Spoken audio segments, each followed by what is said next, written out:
YouTube viewers, Rectangular back, this time to announce my 200 plus subscribers contest. I'm extremely excited that I finally reached this milestone. It actually happened a little bit faster than I thought, which is great. Thank you so much to all of my new subscribers and to all my friends in the community who've been subscribed to me since the very beginning. Really appreciate all the support you guys have given, especially those 60 people or so who watch my videos on a regular basis. You guys are awesome, and wanted to give back to the community, especially the ACBA community, and that's the type of contest I'm going to be having this time. So hopefully I will get a good turnout. The reason you see these Marvel Select figures here is that this is going to be prize package A, and any 3 figures from this prize package you can pick as your prize, and actually any 3 figures from either prize package. If you want to swap, if you want to have two figures from prize package A and one figure from prize package B, that's fine.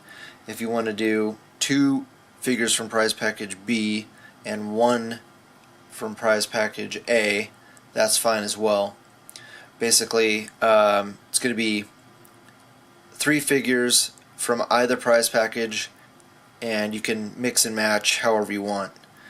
I think that's going to be great as far as the weight for shipping. It's all going to be even.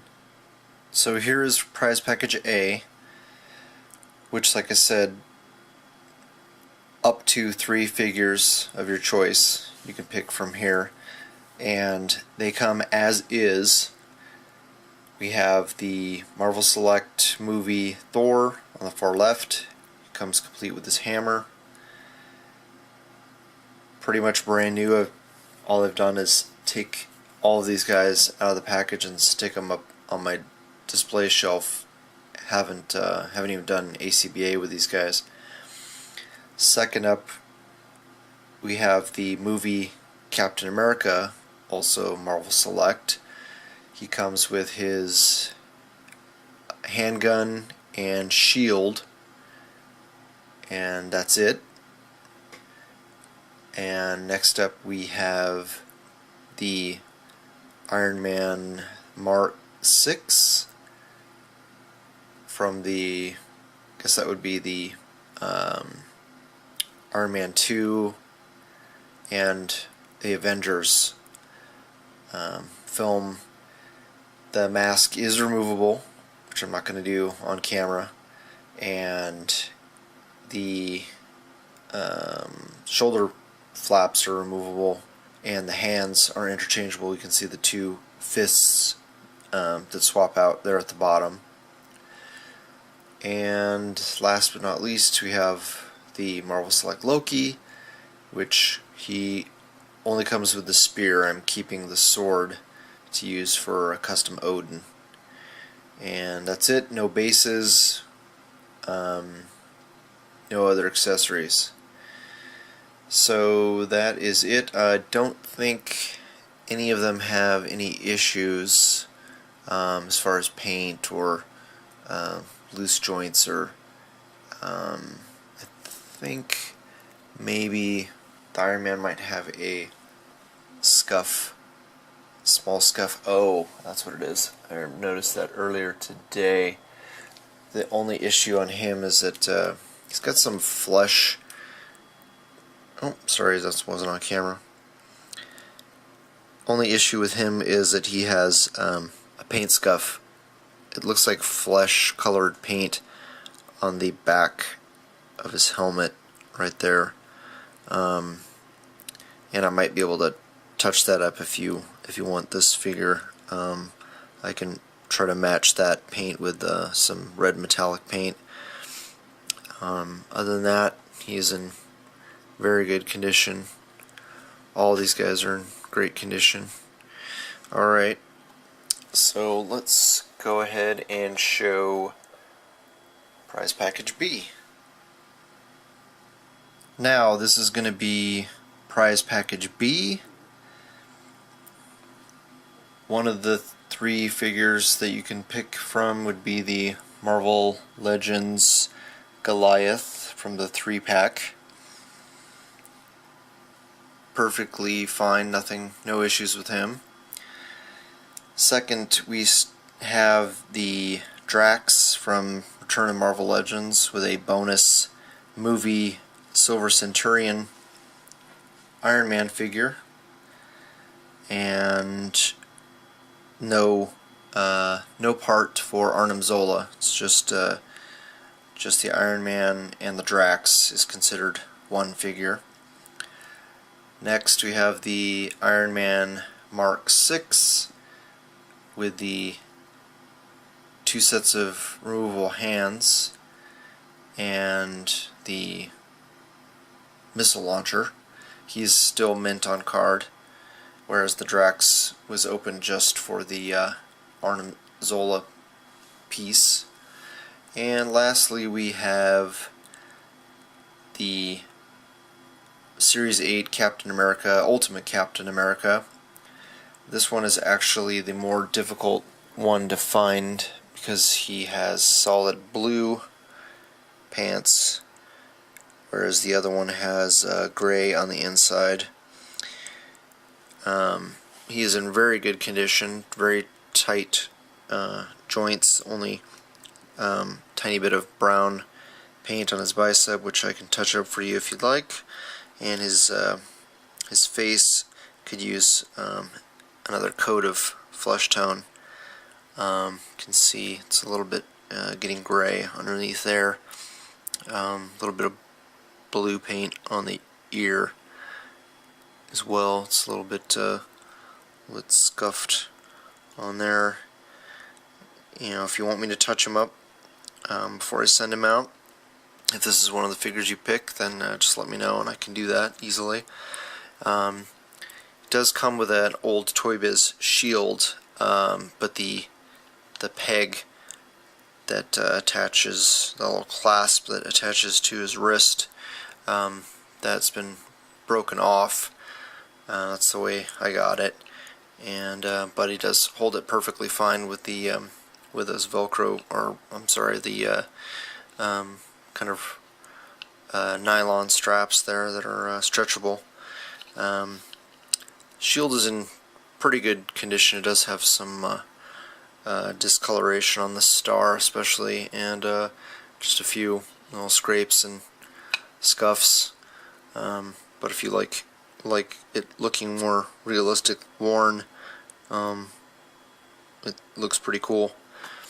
And again, I can touch that up. I can repaint the star and the white ring if you like, and just do any touch up on any other. Oh, it looks like he's got a little paint chipped off on there. I can touch that up as well. So otherwise, yeah, he's, other than paint, he's in great condition. No other issues as far as joints. So basically you have one figure, two figure, or one figure, one figure, one figure, and one figure. So the loose Iron Man is included with Drax, so if that's one of your choices, you'll get those two guys. As an extra bonus, I'll throw in these two weapons packs to the winner, minus the figures. Trust me, you don't want them, they're garbage. But the weapons are excellent for any 6-inch scale figure.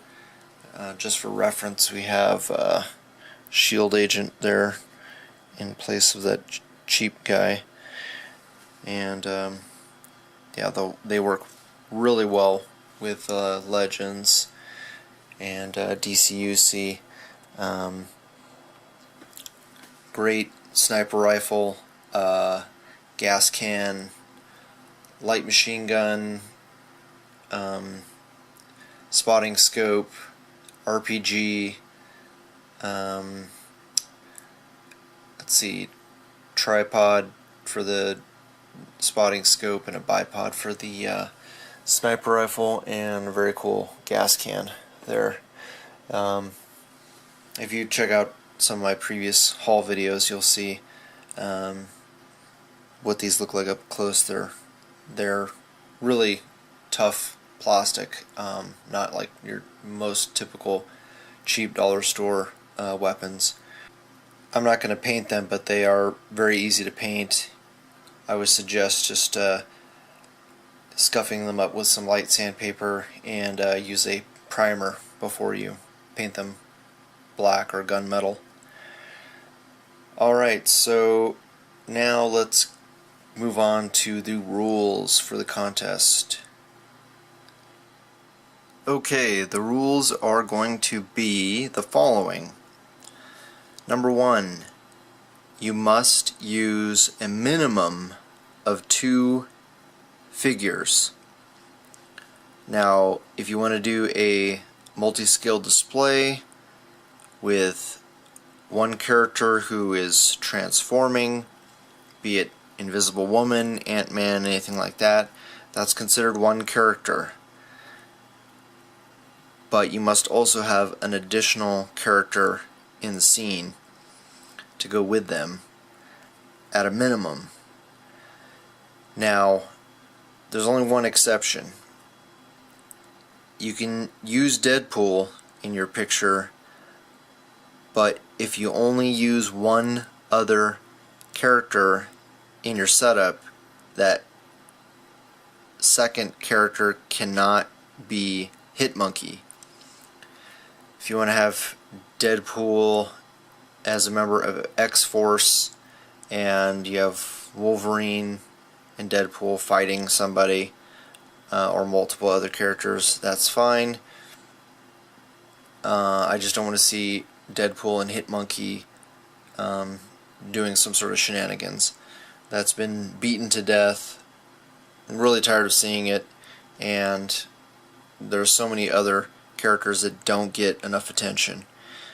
So that's the rule as far as the characters and the number of figures. You can have as many figures as you want in the shot, but you must have a minimum of 2 figures and a minimum of 2 characters. I don't care what genre they're from, what universe they're from, as long as they are consistent and it makes sense. This is a perfect example. Gen is from not from a comic book, he is from a video game. And of course we have Iron Fist, who is from the Marvel Universe comics world. So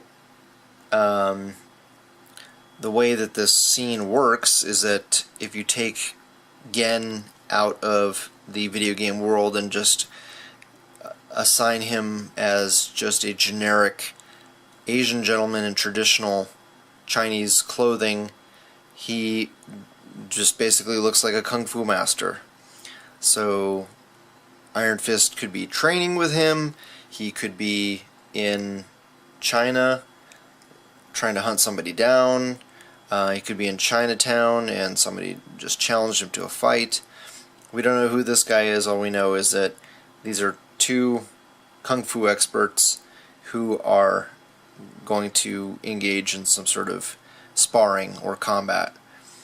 So that's the basic rules, is that whatever characters you put together, it needs to make sense. So if you're going to use Kamen Rider, it wouldn't make sense that Batman or Spider-Man or Nick Fury is going to be doing something with him, because they just don't look like they go together. Now, my friend Darius uses Skrulls in Kamen Rider, and maybe that would make sense because Skrulls basically just look like a generic alien or Martian. So if you have monsters that look like they're from another world, and you have sci-fi figures or characters, you know, if it looks like it's going to make sense, then that's fine. But, you know, I don't think you would have, I don't know, Punisher and Thanos running around, you know, fighting each other. It just doesn't make any sense. I mean, Thanos could just snap his fingers and Punisher would be turned to cinders. So just have it make sense that the characters would be belonging together in some logical way. Alright, moving on from that subject. That was rule number 1. Rule number 2, you need to follow the basic rules of ACBA. You need to have a background and hopefully some sort of prop, like I have the pagoda entrance here, and background I just have a couple of placemats that are wound up on the end and used as basically like a fence. And yeah, there's no household items in the shot. There's no walls in the shot. There's no you don't see that this is on a wooden tabletop. You know, I have a piece of foam core on top of my cabinet here, so that, you know, it doesn't look like it's a piece of furniture that these figures are sitting on. Same as the background. There's no, you know, you don't see any shelving or walls or screws or nails in the walls or anything like that. That's pretty basic ACBA rules, is that your scene needs to be contained. It needs to be in a believable environment. And also, so moving on to rule number 3, I would say your characters need to be doing something. They can't just be standing there staring at each other in a vanilla pose. I want to see them actually emoting something, doing some sort of action, like Iron Fist is getting ready to try to kick this older Kung Fu master.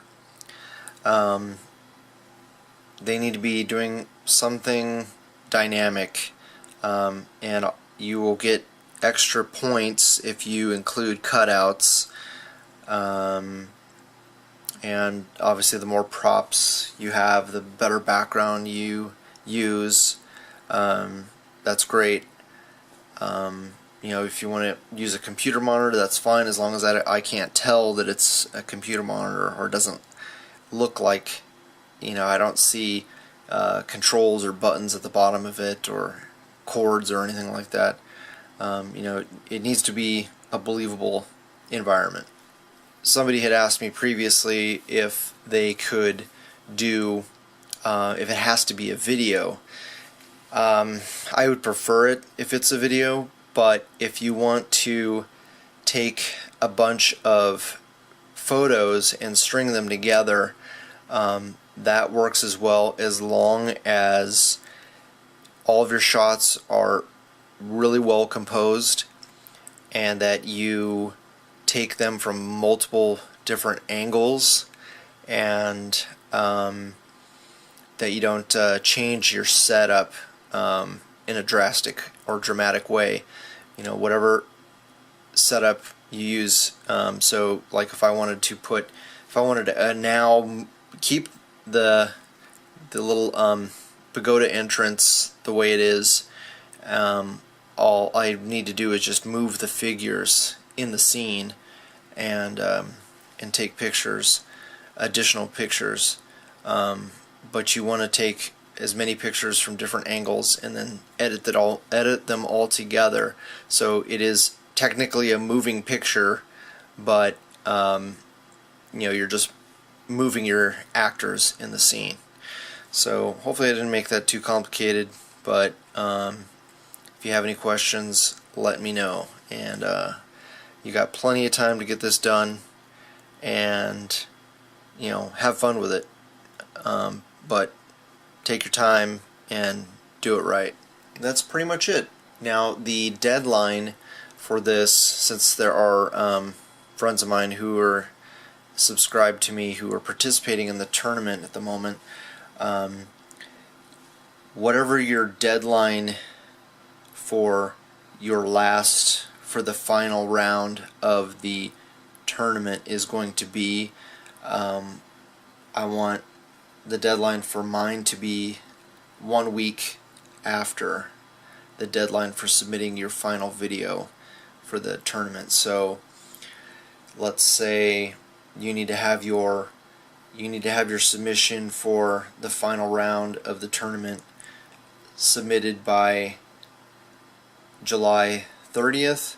Then 1 week from July 30th, which will probably be like the 7th of August, would be the deadline. I'm not saying that that is the deadline because we don't know what the deadline is for the last video of the tournament is going to be, but whatever the last deadline is for the tournament, you'll have 1 week after that to submit your video for this contest. And one of the other rules is that you need to your video must be a video response to this video. And if you have any questions on how that works or what you need to do, just send me a private message and I'll walk you through the process. It's not that complicated. Alright, so if you have any questions, please leave a comment below, and I will do my best to answer them as quickly as possible. If you want to go ahead and submit a video now, that's fine. Just be aware of the deadline, and then the announcement of the winner is going to be a week after the deadline. So I need a week to be able to judge who the winner is, and yeah, hopefully you'll spread the word. I would like to see as many people as possible participate, and also when you submit your video, please send me a private message with which prize that you prefer that you get. If you can't make up your mind and you want to just wait and see if you win, that's fine. You can make up your mind after I declare who the winner is. No pressures there. Alright, so thanks so much for watching, and thanks for being subscribed to my channel. If you aren't subscribed and you want to participate, you must. That's one of the other rules that I forgot to mention, is that you must be subscribed in order to participate. So please do so, and I look forward to seeing your submissions. Thanks so much for watching. Bye.